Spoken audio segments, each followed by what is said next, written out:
نحمده ونصلي على رسوله الكريم اما بعد فاعوذ بالله من الشيطان الرجيم بسم الله الرحمن الرحيم رب اشرح لي صدري ويسر لي امري واحلل عقدة من لساني يفقهوا قولي. طہارت کا بیان. پانی کے احکام. کیونکہ پانی پاک کرنے والی چیز ہے تو ضروری ہے کہ یہ جانا جائے کہ کون سا پانی پاک کرتا ہے. نماز کے لیے وضو شرط ہے. وضو کے بغیر نماز قبول نہیں ہوتی. اسی طرح وضو کے لیے پانی کا پاک ہونا شرط ہے. حضرت ابو سعید خدری رضی اللہ عنہ فرماتے ہیں رسول اللہ صلی اللہ علیہ وسلم سے سوال کیا گیا کیا ہم بدع کے کنویں سے وضو کر سکتے ہیں؟ یہ ایسا کنواں ہے جس میں بدبودار اشیاء پھینکی جاتی. بدع کا کنواں ڈھلوان پر تھا اور بارش وغیرہ کا پانی ان چیزوں کو بہا کر کنویں میں لے جاتا. نبی صلی اللہ علیہ وسلم نے فرمایا الماء طہور لا ينجسه شیء. پانی پاک ہے اور اس میں دوسری چیزوں کو پاک کرنے کی صلاحیت ہے. اسے کوئی چیز ناپاک نہیں کرتی. یعنی پانی تو خود پاک کرنے والا ہے, پانی کو کوئی چیز ناپاک نہیں کرتی. تو اس کا معنی کیا ہے آگے اس کی وضاحت دیکھیں گے. معلوم ہوا کہ کنویں کا پانی پاک ہے اگرچہ اس میں چھوٹی موٹی چیزیں ہوا سے اڑ کے پتے وغیرہ اور بعض بظاہر گندی نظر آنے والی چیزیں گر بھی جائیں تو بھی جب تک اس کا رنگ نہ بدلے, ذائقہ نہ بدلے, اس کی اسمیل نہ بدلے تو پانی پاک ہی رہتا ہے. صرف کسی چیز کے پانی میں گر جانے سے پانی ناپاک نہیں ہوتا. نبی صلی اللہ علیہ وسلم نے فرمایا دریائی اور سمندری پانی پاک کرنے والا یعنی بہتا پانی, اور اس کا مردار یعنی مچھلی حلال ہے. رسول اللہ صلی اللہ علیہ وسلم نے جنبی کو ٹھہرے ہوئے پانی میں غسل کرنے سے منع فرمایا جیسے ٹب وغیرہ میں, کیونکہ وہ نجاست ایک محدود پانی میں شامل ہو جاتی ہے اور پھر اس سارے کو بھی ناپاک کر دیتی. نبی صلی اللہ علیہ وسلم نے کھڑے پانی میں پیشاب کرنے اور غسل کرنے سے منع فرمایا ہے, کیونکہ جب پانی ایک جگہ کھڑا رہتا ہے اور پھر اس میں نجاست چلی جائے تو وہ بھی ناپاک ہو جاتا ہے. نبی صلی اللہ علیہ وسلم نے کھڑے پانی میں پیشاب کرنے اور وضو کرنے سے منع فرمایا. اب ایک طرف یہ ہے کہ کنویں میں کوئی چیز چلی جائے تو کنواں ناپاک نہیں ہوتا, اور دوسری طرف یہ ہے کہ کھڑے پانی میں غسل کرنا اور وضو کرنا اور پیشاب کرنا جو ہے وہ منع ہے. تو یہ دو باتیں کیا باتیں ہوئیں؟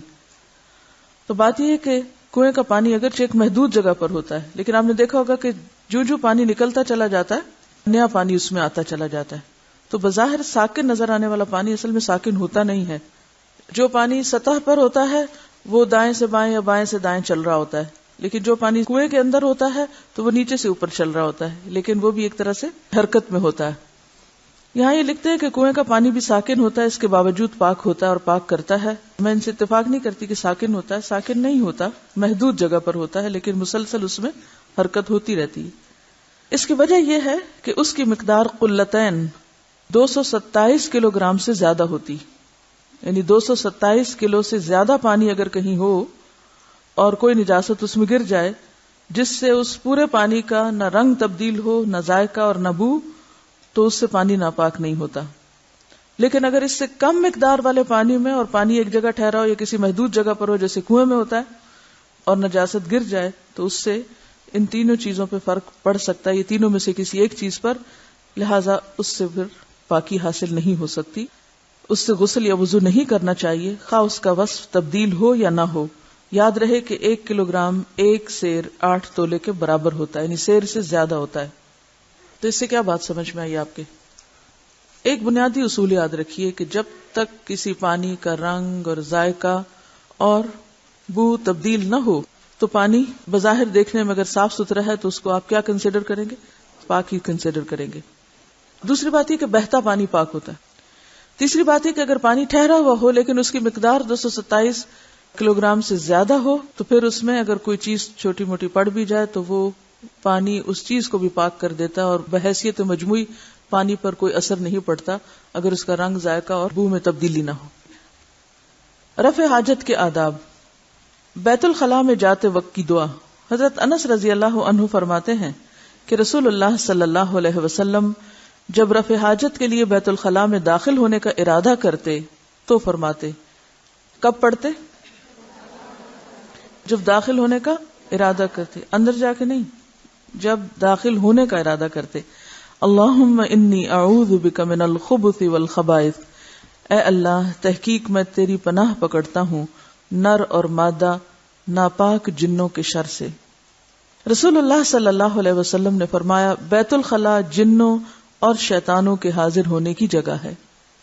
جب تم بیت الخلاء میں جاؤ تو کہو اعوذ باللہ من الخبث والخبائث، اللہ کی پناہ لیتا ہوں نر اور مادہ خبیث جنوں کے شر سے.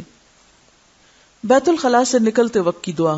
حضرت عائشہ روایت کرتی ہیں کہ جب رسول اللہ صلی اللہ علیہ وسلم بیت الخلاء سے نکلتے تو فرماتے غفرانک، اے اللہ میں تجھ سے بخشش چاہتا ہوں.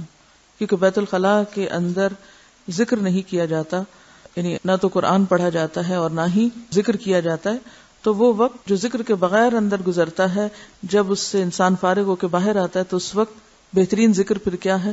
غفرانک، کہ اتنی دیر جو تجھ سے دور رہے تو اس پر ہم تیری بخشش چاہتے ہیں. رفع حاجت کے مسائل.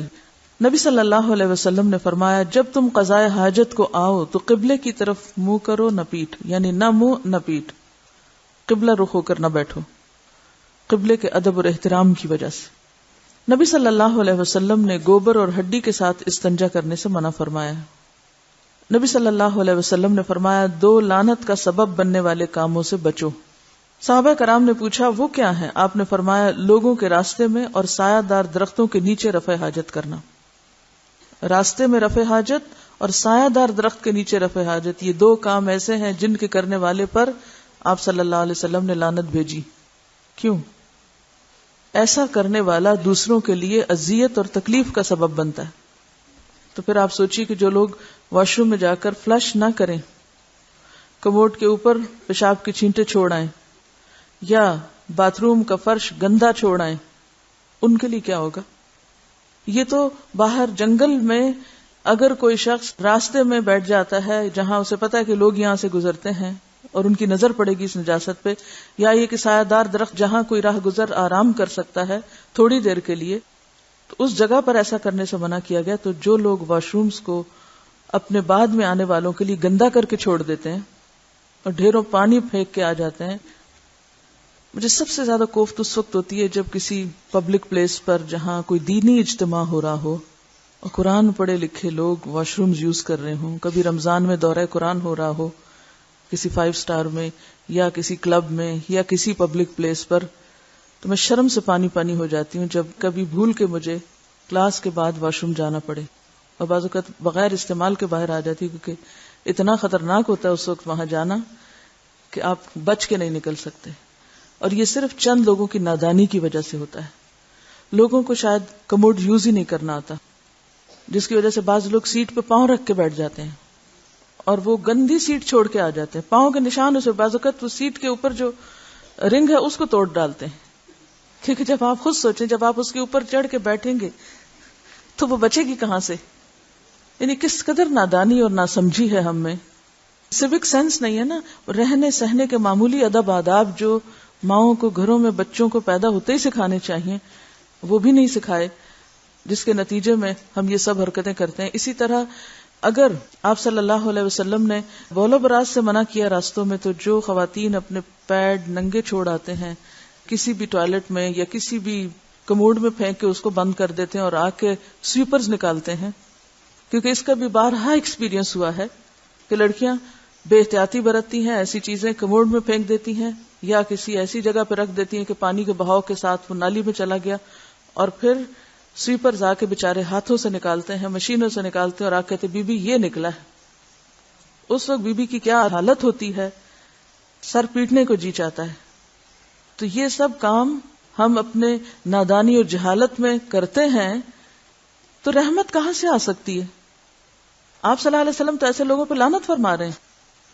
تو ہمیں تو زندگی گزارنے کی جو بالکل ابتدائی چیزیں ہیں وہ بھی نہیں پتا. ہم کس طرح کے مسلمان ہیں؟ طہارت تو نصف ایمان ہے. میں سمجھتی ہوں جانور بھی شاید اس طرح نہ کرتے ہوں، جیسی حرکتیں بعض اوقات انسان کرنے لگتے ہیں. اسی لیے تو پھر اسفل سافلین کہا گیا. تو بڑی بڑی کتابیں پڑھنے کو کوئی فائدہ نہیں اگر ہمارے دینی مدارس صاف نہیں، اور دین پڑھنے پڑھانے والے جہاں پر جائیں وہ واش روم کو صاف حالت میں چھوڑ کے نہ نکلیں کہ جو دوسرے کے لیے قابل استعمال ہو. ایکسٹرا کیئر کی ضرورت ہے کیونکہ بہت سخت حدیث ہے، بہت سخت. نبی صلی اللہ علیہ وسلم نے دائیں ہاتھ سے استنجا کرنے سے منع فرمایا. نبی صلی اللہ علیہ وسلم نے فرمایا جو کوئی پتھر سے استنجا کرے وہ طاق پتھر لے، یعنی 3 یا 5. اب یہ پتھر یا ڈھیلا یا اس طرح کی چیزیں کیوں یہاں ذکر کی گئی ہیں؟ کیونکہ آپ صلی اللہ علیہ وسلم کی تعلیم صرف شہر میں اور گھروں میں رہنے والے لوگوں کے لیے نہیں ہے، یہ ہر ایک کے لیے. اور بعض اوقات آپ گھروں میں ساری فیسلٹی رکھتے ہوئے بھی کبھی سفر پر ہوتے ہیں اور کسی ایسی جگہ پر آپ کو ضرورت پیش آ جاتی ہے کہ جہاں نہ قریب کوئی واش روم ہے، نہ کوئی ٹوائلٹ ہے، نہ پانی ہے، نہ کچھ ہے. تو آپ کو پتہ تو ہونا چاہیے کہ اب مجھے طہارت کیسے کرنی ہے اپنی، کیونکہ بعض اوقات جب لوگوں کو پتہ نہیں ہوتا تو وہ اہتمام بھی نہیں کرتے. پھر تو آپ صلی اللہ علیہ وسلم کی تعلیم بالکل نیچرل ہے، فطری ہے. اس لیے ان مسائل کو بھی اچھی طرح معلوم کر لینا چاہیے اگر کبھی روٹین سے ہٹ کر دوسرے طریقے پر صفائی کی ضرورت پیش آئے. آپ ٹوائلٹ پیپر بھی یوز کر سکتے ہیں، لیکن جو صفائی مٹی سے ہوتی ہے وہ خالی ٹوائلٹ پیپر سے نہیں ہو سکتی. لیکن جہاں مٹی نہ ہو، کیونکہ بعض جگہ ایسی ہوتی ہیں، مثلاً اگر آپ ویسٹ میں جائیں تو وہاں انہوں نے واش روم شاورز نہیں لگائے ہوتے کہ جس سے آپ اپنے آپ کو دھو سکیں. تو اس کا ایک طریقہ تو یہ ہو سکتا ہے کہ جیسے عام طور پہ جو وٹامنز وغیرہ کی چھوٹی چھوٹی شیشیاں ملتی ہیں نا جن کے اوپر ڈھکن بھی ہوتا ہے، تو ان کو آپ اپنے بیگ میں رکھ سکتے ہیں اور ٹشو سے صاف کر کے تو پانی بھی ساتھ تھوڑا سا استعمال کر لیں کہ جو پھر کموڈ سے باہر نہ گرے. کیونکہ یہ نان مسلمز پر بھی ایک بہت ہی برا امپریشن چھوڑنے والی بات ہوگی کہ آپ ٹوائلٹ سے نکلیں اور آپ کے بعد سیٹ کے اوپر یا سیٹ کے نیچے پانی گرا ہوا ہو. تو اس سے بھی آپ طہارت کر سکتے ہیں. لیکن اگر کبھی ایسا بھول جائے، یعنی کہ آپ چھوٹی سی شیشی بھی رکھ لیں نا بند ڈھکن کی، ہلکی سی پلاسٹک کی، تو کبھی مشکل. بعض لوگ ڈسپوزیبل بوتلیں لے لیتے ہیں، پانی پی لیا، بوتل لے لی اور بوتل ٹوائلٹ کے اندر ہی چھوڑ کے آ گئے. وہ بھی ایک بدنما نظارہ پیش کرتی. یا تو آپ اس کو کسی ایسی جگہ کسی ٹھکانے لگائیں کہ اس کی جو بظاہر لک ہے وہ خراب نہ ہو. تو یہ چھوٹے چھوٹے ایٹیکیٹس ہیں، مینرز ہیں جو آپ کے چلنے پھرنے کو، جو آپ کے رہن سہن کو، جو آپ کے عمل معاملے کو خوبصورت بناتے ہیں. اور یہ آپ کی چلتی پھرتی تبلیغ ہو جاتی ہے. وہاں آپ بیٹھ کے کتاب الطہارہ نہ بھی پڑھائیں تو آپ کے عمل سے لوگوں نے طہارت سیکھ لی. نبی صلی اللہ علیہ وسلم نے 3 ڈھیلوں سے استنجا کرنے کا حکم دیا. رسول اللہ صلی اللہ علیہ وسلم نے 3 ڈھیلوں سے کم کے ساتھ استنجا کرنے سے منع فرمایا کیونکہ اس سے پوری طرح نجاست صاف نہیں ہوتی. نبی صلی اللہ علیہ وسلم جب رفع حاجت کو جاتے تو اتنی دور جا کر بیٹھتے کہ کوئی آپ کو نہ دیکھ سکتا. آپ صلی اللہ علیہ وسلم پانی کے ساتھ استنجا فرماتے تھے. نبی صلی اللہ علیہ وسلم نے سوراخ میں پیشاب کرنے سے منع فرمایا کیونکہ وہ بھی کسی جانور کا مسکن ہو سکتا ہے، تو جانور کو اذیت دینا بھی تو درست نہیں. کیا آپ چاہیں گے آپ کے گھر میں کوئی نجاست پھینکے؟ تو آپ سوراخ میں اگر نجاست ڈال رہے ہیں تو اس کا مطلب کہ کسی جانور کے گھر میں نجاست ڈال رہے ہیں. ان کا بھی زمین پہ جینے کا حق ہے، اور یہ بھی ہو سکتا ہے کہ پلٹ کے وہ نکل کے پھر کاٹ لے آپ کو. حضرت عبداللہ بن عمر فرماتے ہیں کہ رسول اللہ صلی اللہ علیہ وسلم پیشاب کر رہے تھے کہ ایک آدمی نے آپ کو سلام کیا مگر آپ نے اس کا جواب نہ دیا. اس سے کیا پتہ چلتا ہے کہ رفع حاجت کی حالت میں باتیں کرنا منع ہے. اگر سلام منع ہے تو باقی باتیں بھی منع ہے. نبی صلی اللہ علیہ وسلم نے غسل خانے میں پیشاب کرنے سے منع فرمایا، یعنی غسل خانے کی زمین پر پیشاب کرنے سے منع فرمایا. کیوں؟ اس لیے کہ پھر اسی کے اوپر پانی اور پڑے گا اور زمین پہ چھینٹیں پلٹ کے آپ ہی کے اوپر آئیں گی اور آپ پاک ہونے کی بجائے ناپاک ہو کے نکلیں گے.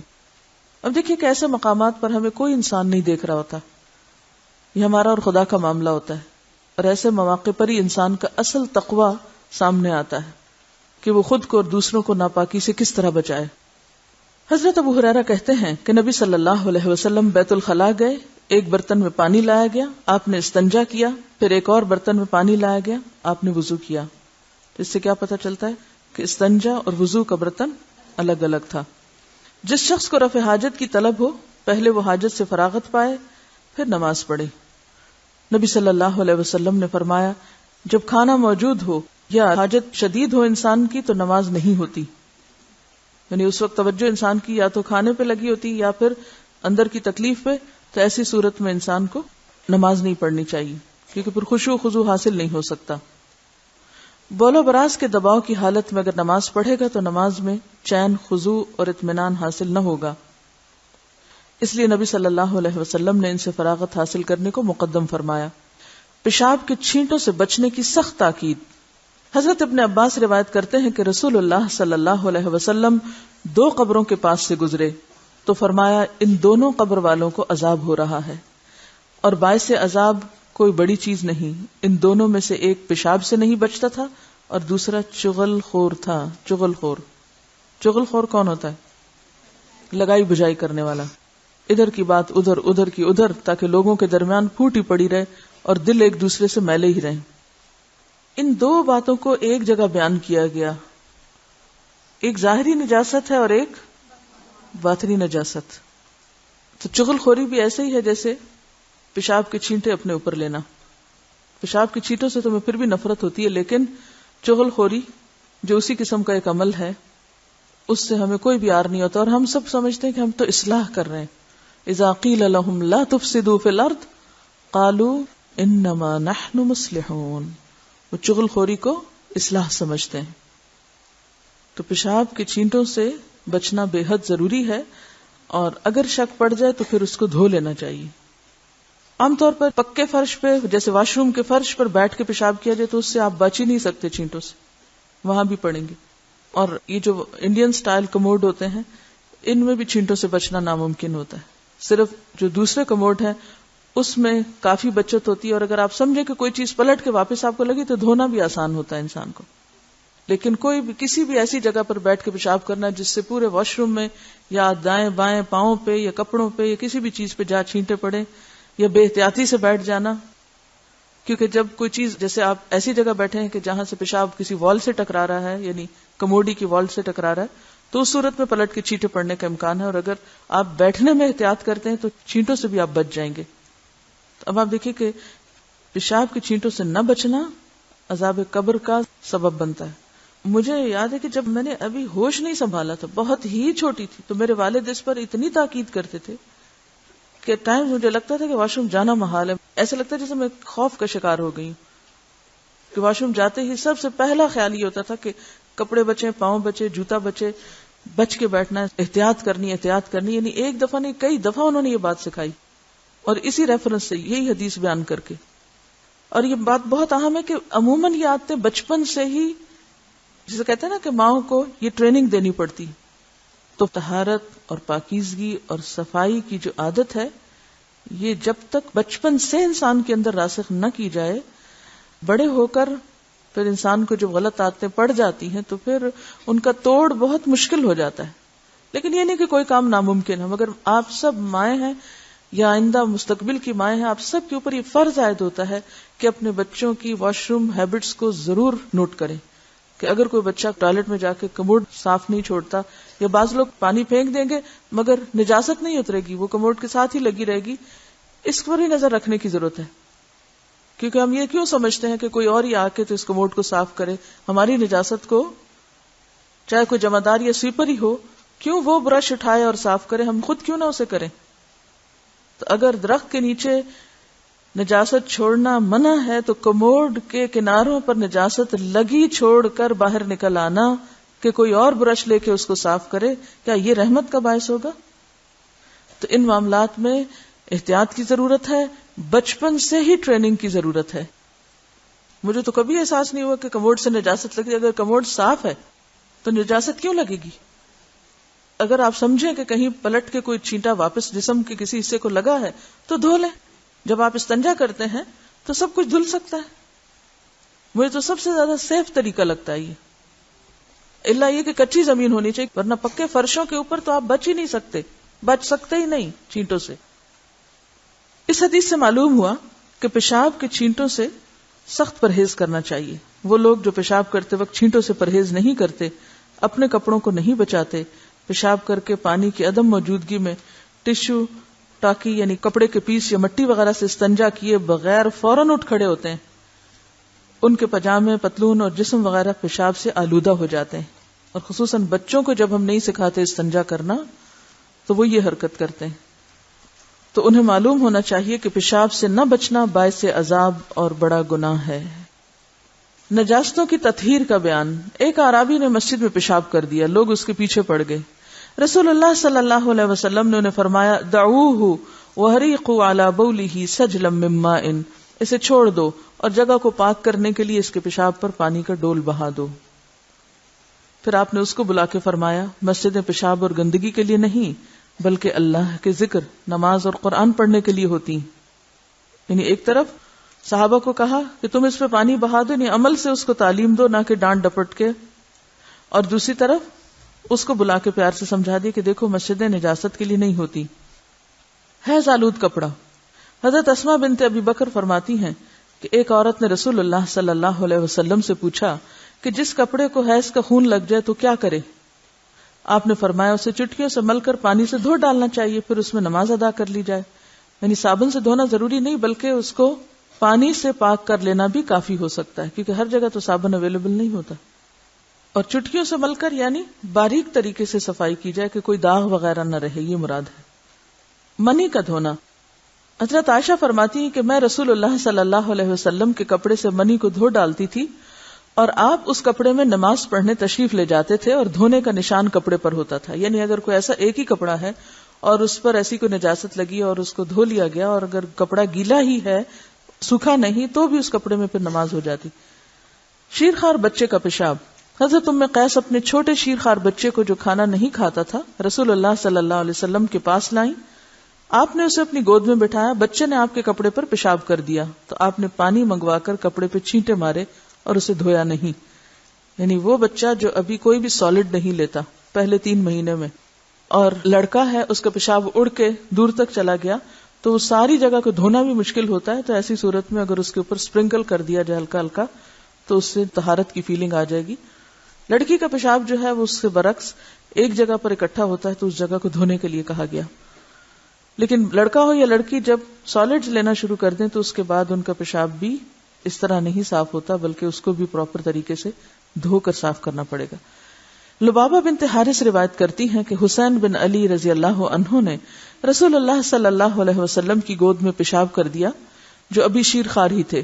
میں نے عرض کیا کوئی اور کپڑا پہن لیں اور تہبند مجھے دے دیں تاکہ میں اسے دھو دوں. تو آپ نے فرمایا لڑکی کا پیشاب دھویا جاتا ہے، لڑکے کے پیشاب پر چھینٹے مارے جاتے ہیں کیونکہ وہ دور تک سپرنکل ہو جاتا ہے، ایک طرح سے سپریڈ ہو جاتا ہے. تو اس لیے اس کا دھونا جو ہے وہ ضروری نہیں کیونکہ نجاست بکھر جاتی ہے یا تھوڑی رہ جاتی ہے. جبکہ لڑکی کا پیشاب ایک جگہ ہوتا ہے تو وہ ساری نجاست ایک ہی جگہ اکٹھی ہو کے یعنی کنسنٹریٹ ہو جاتی ہے تو اس کو دھونا ضروری ہے. نجاست آلود جوتا. حضرت ابو سعید رضی اللہ عنہ روایت کرتے ہیں کہ رسول اللہ صلی اللہ علیہ وسلم نے فرمایا جب تم میں سے کوئی مسجد آئے تو وہ دیکھ لے اگر جوتوں میں گندگی لگی ہو تو زمین پر رگڑنے کے بعد ان میں نماز پڑھے. یعنی جوتوں کو صاف کرنے کے لیے زمین پہ رگڑنا بھی کافی ہوگا. کتے کا جوٹا. حضرت عبداللہ بن مغفل سے روایت ہے کہ رسول اللہ صلی اللہ علیہ وسلم نے فرمایا اگر کتا کسی برتن میں پانی وغیرہ پی لے تو برتن کو 7 بار پانی سے دھو ڈالے اور پہلی بار مٹی سے مانجے کیونکہ مٹی پاک کرنے والی چیز ہے، اس کے جرمز وغیرہ کو صاف کر دے گی، اسٹرلائز کر دے گی. مردار کا چمڑا یعنی جیسے بکری وغیرہ مر جائے. حضرت بریرہ رضی اللہ عنہا کی بکری مر گئی. نبی صلی اللہ علیہ وسلم اس کے پاس سے گزرے اور پوچھا کہ تم نے اس کا چمڑا اتار کر رنگ کیوں نہیں کر لیا تاکہ اس سے فائدہ اٹھاتے. لوگوں نے کہا وہ تو مردار ہے. آپ نے فرمایا اس کا صرف کھانا حرام ہے، یعنی چمڑا حرام نہیں ہے، اس کو رنگ کے اسٹرلائز کر کے استعمال کیا جا سکتا ہے. ام المومنین سودا رضی اللہ عنہا نے فرمایا کہ ہماری بکری مر گئی، ہم نے اس کے چمڑے کو رنگ کر مشک بنا لی، واٹر بیگ، پھر ہم اس میں نبیز یعنی کھجور کا مشروب ڈالتے رہے یہاں تک کہ وہ پرانی ہو گئی. یعنی مردار بکری کی کھال جب ایک دفعہ صاف کر لی جائے، اسٹرلائز کر لی جائے، پاک کر لی جائے تو اس کے بعد اس میں پانی بھرنا، اس کی مشک بنانا یا اس میں کھانے کی کوئی چیز ڈال کے رکھنا یہ سب جائز ہے. رسول اللہ صلی اللہ علیہ وسلم نے مردہ بکری کا چمڑا اتار کر استعمال کرنے کا حکم دیا اور فرمایا مردار کا چمڑا دباغت دینے یعنی مسالے کے ساتھ رنگنے یعنی کیمیکلی اس کو کلر کرنے سے پاک ہو جاتا ہے. یعنی کیمیکل پروسیس سے گزارنا ضروری ہے اس کا تاکہ اچھی طرح جرمز ختم ہو جائیں. نبی صلی اللہ علیہ وسلم نے درندوں کی کھال استعمال کرنے سے منع فرمایا. کیوں بھائی ایسا کیوں؟ شیر کی، چیتے کی. اصل میں یہ جتنے بھی جانور ہوتے ہیں نا یہ سمبلائز کرتے ہیں کس کو؟ خاص کیریکٹرسٹک کو، کہ نہیں؟ شیر کس کی علامت ہے؟ بہادری کی اور ایک خاص ایٹیٹیوڈ کی. اسی طرح چیتا، کتا، بلی اور گدھا. بیسیکلی دو بنیادی وجوہات ہیں. ایک تو یہ کہ انسان جس قسم کا لباس پہنتا ہے یا جو چیز دیکھتا ہے بار بار، اس کی جو ریفلیکشن ہوتی ہے اس کے مائنڈ میں، یا اس کا جو ایک فیلنگ یا ایک احساس اس کے اندر ڈیولپ ہوتا ہے، وہ اس کے تابع ہوتا ہے جو کچھ اس کے ماحول میں ہوتا ہے. تو ان کھالوں کی جو رنگت ہے یا شکل ہے یا ڈیزائن ہے، اور یہ تمام چیزیں براہ راست انسانی شخصیت پر اثر انداز ہوتی ہیں. انسان جس کی صحبت میں رہتا ہے، جس کی قربت میں رہتا ہے، اس کا رنگ اس پہ ضرور چڑھتا ہے. انسان کا لباس انسان پر ضرور اثر انداز ہوتا ہے. جیسے نماز استسقاء میں کیا کہا گیا کہ کپڑے پرانے پہن کے جائیں. دوسری بات یہ کہ یہ جتنے بھی جنگلی جانور ہیں موسٹلی ان میں سے ایک محدود تعداد میں زمین پر، اور ان کی اپنی ایک ضرورت ہے. اللہ تعالیٰ نے خاص مقاصد کے لیے ان کو پیدا کیا ہے. وہ ہمارے کاروباری یا تجارتی مقاصد کے لیے نہیں زمین میں بھیجے گئے. اگر ہم ان کی کھالوں سے اپنی ضروریات زندگی پورا کرنا شروع کریں تو نتیجہ کیا ہوگا؟ بہت سی نسلیں ایکسٹنٹ ہو جائیں گی، ختم ہو جائیں گی، ناپید ہو جائیں گی. اور جیسا کہ آپ دیکھتے ہیں کہ ہو رہا ہے. اور اس سے کیا ہوگا؟ زمین پر جو اللہ تعالیٰ نے ایک بیلنس قائم کیا ہوا ہے اس وائلڈ لائف میں، وہ متاثر ہوگا. اس سائیکل میں اگر کوئی ایک چیز بھی ناپید ہوتی ہے تو گیپ آ جائے گا، فطرت کے نظام میں خلل ہوگا. اسی لیے قرآن میں کیا فرمایا گیا؟ الرحمن علم القرآن خلق الانسان علمہ البیان الشمس والقمر بحسبان والنجم والشجر یسجدان والسماء رفعها ووضع الميزان الا تطغوا في الميزان واقیموا الوزن بالقسط ولا تخسروا الميزان. یہ جو تین آیتیں ہیں تینوں میں میزان کا لفظ آ رہا ہے. ٹھیک ہے، اللہ نے سب کچھ پیدا کیا، وضع المیزان، میزان قائم کیا، یعنی سب میں بیلنس قائم کیا. اور پھر انسانوں کو کیا کہا کہ اللہ تطغوا فی المیزان، اس میزان میں خلل مت ڈالنا، اس نظام فطرت کو تباہ نہ کرنا. اور پھر وَأَقِيمُوا الْوَزْنَ بِالْقِسْطِ وَلَا تُخْسِرُوا الْمِيزَانَ، میزان میں کمی نہ کرنا. تو یہ میزان جو ہے اس کا قائم کرنا بے حد ضروری ہے، صرف اپنی ذاتی زندگی کی حد تک نہیں بلکہ نیچرل لائف کے بارے میں بھی. اسی لیے بہت سی ایسی تعلیمات ملیں گی جس سے خود بخود ان تمام چیزوں کا تحفظ یا پروٹیکشن سامنے آتی ہے جو اللہ تعالیٰ نے ہمیں بتائی. یہ کہہ رہی ہے کہ ویسٹ میں جب ویمن لب یعنی عورتوں کی آزادی کی تحریکیں چلائی گئیں تو خاص طور پر اس چیز کو انکریج کیا گیا کہ وہ ایسے ڈریسز پہنے کہ جن کے اوپر چیتا پرنٹ ہو، یعنی چیتے کی سکن جیسا پرنٹ ہو یا اور اسی طرح کے پرنٹ ہو، تاکہ وہ اپنے آپ کو سپریسڈ یا مظلوم یا مسکین نہ سمجھے بلکہ مضبوط، طاقتور اور بہادر قرار پائیں، یعنی چیتے کی کھال جیسے کپڑے پہن کے. تو اب آپ دیکھیں کہ اس طرح کے رنگ اور پرنٹ بہت دفعہ شاید آپ نے بھی پہنا ہو، اور خصوصاً کوٹ وغیرہ میں آپ نے دیکھا ہوگا یہ پرنٹ بہت ہوتا ہے، بلینکٹس وغیرہ کے اوپر بھی. تو اب بہت سے لوگ اس کو استعمال کرتے ہیں مگر اس کے پیچھے جو روح ہے یا جو مقصد ہے وہ نہیں جانتے. لیکن ایک بات یاد رکھیے کہ صرف شیر کی کھال پہننے سے کوئی شیر نہیں بن سکتا جب تک آپ شیر پیدا نہ ہو. جو چیز خود استعمال کریں گے وہ چیز جب پاک ہو گئی تو اس کو بیچ بھی سکتے ہیں.